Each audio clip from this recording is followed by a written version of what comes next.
నమస్తే అండి. Welcome to Andhra రుచులు బై శ్రీదేవి. ఈరోజు మన వీడియోలో 4 రకాల ఈజీ వంటలని చూపిస్తున్నానండి. సమ్మర్‌లో వంటింట్లో ఎక్కువ సేపు ఉండనవసరం లేకుండా చాలా సులభంగా ఈ వంటలని ఈజీగా తయారు చేసుకోవచ్చండి. ముందుగా వంకాయ, చిక్కుడుకాయ, కొత్తిమీర కారం కూరని తయారు చేయడం కోసం మిక్సీ జార్‌లోకి కట్ చేసి పెట్టుకున్న అల్లం, పచ్చిమిర్చి, కొత్తిమీర తరుగుని వేసుకొని మిక్సీ చేసుకుంటే కొత్తిమీర కారం రెడీ అవుతుందండి. ఇప్పుడు వంకాయల్ని వాటర్‌లో సాల్ట్ వేసుకొని కట్ చేసి పెట్టుకుంటే వంకాయలు నల్లబడకుండా ఉంటాయండి. అలాగే చిక్కుడుకాయల్ని శుభ్రంగా కడిగి ఈ విధంగా ఒలిచి తీసుకోవాలి. చిక్కుడుకాయల్ని ఉడికించుకోవడం కోసం వీటిని ఒక బౌల్‌లోకి తీసుకొని కుక్కర్‌లో అడుగున వాటర్ వేసుకొని చిక్కుడుకాయల బౌల్‌ని కుక్కర్‌లో పెట్టుకొని పైన మూత పెట్టుకొని ఉడికించుకుంటే సరిపోతుందండి. ఇంకా వాటర్ ఏమి వేయనవసరం లేదు. ఇప్పుడు స్టవ్ మీద పాన్ పెట్టుకొని కూరకి తగినట్లుగా నూనె వేసుకొని నూనె వేడైన తర్వాత 2 టేబుల్ స్పూన్ల వరకు పోపు దినుసులు, శనగపప్పు, మినపప్పు, ఆవాలు, జీలకర్ర, ఒక ఎండుమిర్చి వేసుకొని ఈ పోపుని దోరగా ఫ్రై చేసుకున్న తర్వాత 2, 3 రెమ్మల కరివేపాకు, మిక్సీ చేసి పెట్టుకున్న కొత్తిమీర కారాన్ని వేసుకోవాలి. ఫ్లేమ్‌ని లోలో పెట్టుకొని కొత్తిమీర కారం వేసుకుంటే మాడకుండా ఉంటుందండి. ఇప్పుడు ఇందులోకి ఒక పావు టీ స్పూను పసుపుని వేసుకుంటే కొత్తిమీర కలర్ మారకుండా ఉంటుందండి. ఇప్పుడు ఇందులోకి కట్ చేసి పెట్టుకున్న వంకాయ ముక్కలు, కూర రుచికి తగినట్లుగా సాల్ట్ వేసుకోవాలి. ఈ కూరని తెల్ల వంకాయలతోటి ఎక్కువగా చేసుకుంటూ ఉంటారండి. తెల్ల వంకాయలు దొరకనప్పుడు ఇలా నీలం రంగు వంకాయలతో కూడా చేసుకోవచ్చండి. చాలా బావుంటుంది. ఒక 2 నిమిషాల పాటు ఈ వంకాయల్ని ఫ్రై చేసుకొని, మూత పెట్టుకొని కొద్దిగా మెత్తబడే వరకు మగ్గించుకోవాలి. వంకాయలు మగ్గడానికి ఎక్కువ టైం పట్టదండి. చాలా త్వరగా మగ్గిపోతాయి.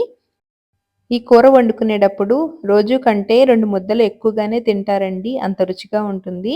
వంకాయలు ఈ విధంగా సాఫ్ట్‌గా మగ్గిన తర్వాత ఇందులోకి ఉడికించి పెట్టుకున్న చిక్కుడుకాయ ముక్కల్ని వేసుకోవాలి. వాటర్ ఏమీ లేకుండా ఈ విధంగా ఉడికించుకుంటే చిక్కుడుకాయల్లో ఉండే పోషకాలు పోకుండా ఉంటాయండి.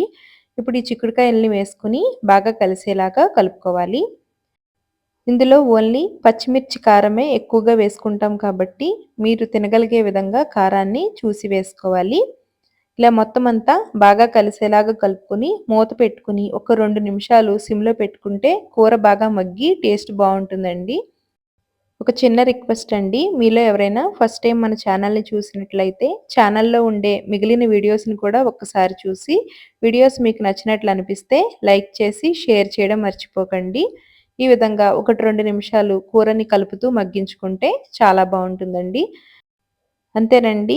వంకాయ, చిక్కుడుకాయ, కొత్తిమీర కారం రెడీ అయింది. ఇదే విధంగా దొండకాయతో కూడా తయారు చేసుకోవచ్చు. ఇప్పుడు మజ్జిగ చారుని చూద్దామండి. ఈ మజ్జిగ చారుని ఈ వేసవి కాలంలో తరచూ తయారు చేసుకొని తినడం వలన కడుపుకి హాయిగా ఉంటుందండి. తిన్న కొద్దీ తినాలనిపిస్తుంది. అంత రుచిగా ఉంటుందండి. ముందుగా మిక్సీ జార్‌లోకి ముప్పావు కప్పు పచ్చి కొబ్బరిని వేసుకొని, లేదంటే పచ్చి కొబ్బరి ముక్కలైనా వేసుకోవచ్చండి. అలాగే 4 చిన్న సైజు అల్లం తరుగు, కారానికి తగినట్లుగా పచ్చిమిర్చి వేసుకొని, ఒక చిన్న వెల్లుల్లి రేఖని వేసుకోండి. మీకు ఫ్లేవర్ నచ్చకపోతే స్కిప్ చేసేయొచ్చు. ఇప్పుడు వీటిని కొద్దిగా వాటర్ వేసుకొని మెత్తగా మిక్సీ చేసుకోవాలి. ఇలా మజ్జిగ చారులో కొబ్బరిని పేస్ట్ చేసి వేస్తే చాలా బావుంటుందండి. ఇప్పుడు స్టవ్ మీద పాన్ పెట్టుకొని నూనె వేసుకోవాలి. నూనె వేడైన తర్వాత వాము, ఆవాలు, జీలకర్ర, ఎండుమిర్చి, మెంతులు వేసుకొని వీటిని దోరగా ఫ్రై చేసుకోవాలి. మజ్జిగ చారులో వాము ఫ్లేవర్ చాలా బావుంటుందండి. ఈ పోపు అంతా బాగా వేగిన తర్వాత కొద్దిగా ఇంగువ పొడిని వేసుకొని పొడవుగా చీలికలుగా కట్ చేసి పెట్టుకున్న ఉల్లి తరుగుని వేసుకోవాలి.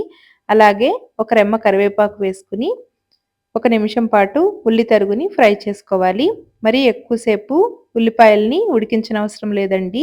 ఇప్పుడు ఇందులోకి ఒక పావు టీ స్పూన్ పసుపు, రుచికి తగినంత సాల్ట్ వేసుకొని ఫ్లేమ్‌ని లోలో పెట్టుకొని మనం మిక్సీ చేసి పెట్టుకున్న కొబ్బరి పేస్ట్‌ని వేసుకొని 1, 2 నిమిషాలు పచ్చివాసన పోయే వరకు కలుపుతూ ఫ్రై చేసుకుంటే మజ్జిగ చారు టేస్టు చాలా బావుంటుందండి. ఇప్పుడు స్టవ్ ఆఫ్ చేసుకొని బాగా చల్లారనివ్వాలి. చల్లారిన తర్వాత మాత్రమే మనం చిలికి పెట్టుకున్న మజ్జిగని వేసుకోవాలండి.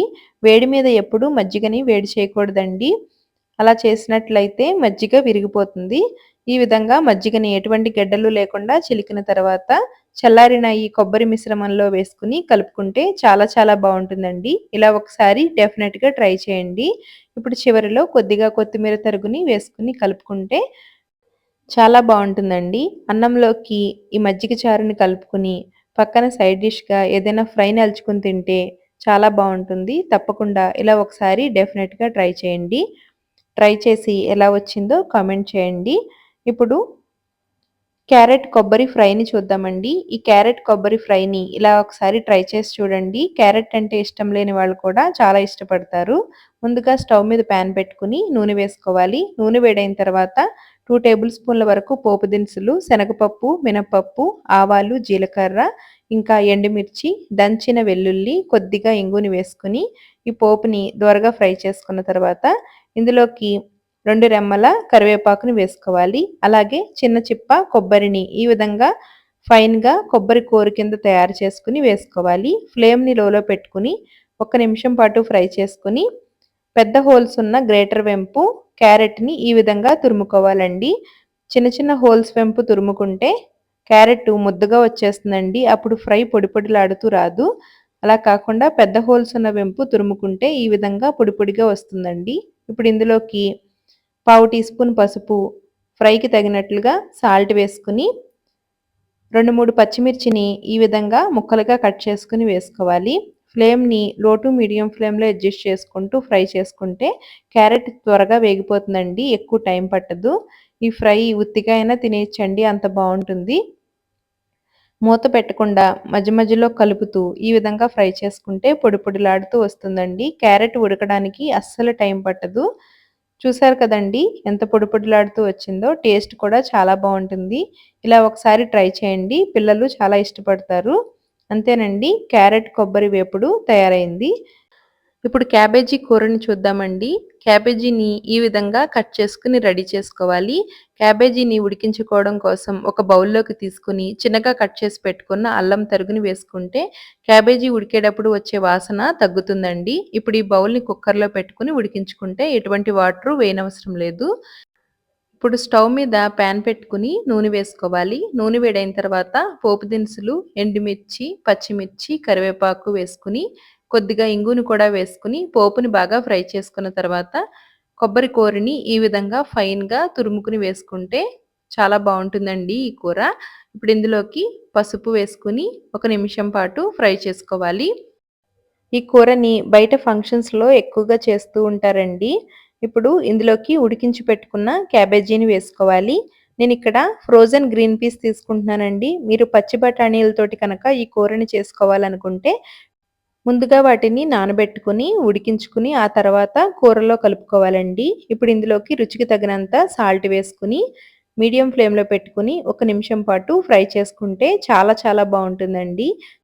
ఈ వీడియో మీకు నచ్చితే లైక్ చేయండి, షేర్ చేయండి, కామెంట్ చేయండి. Thanks for watching.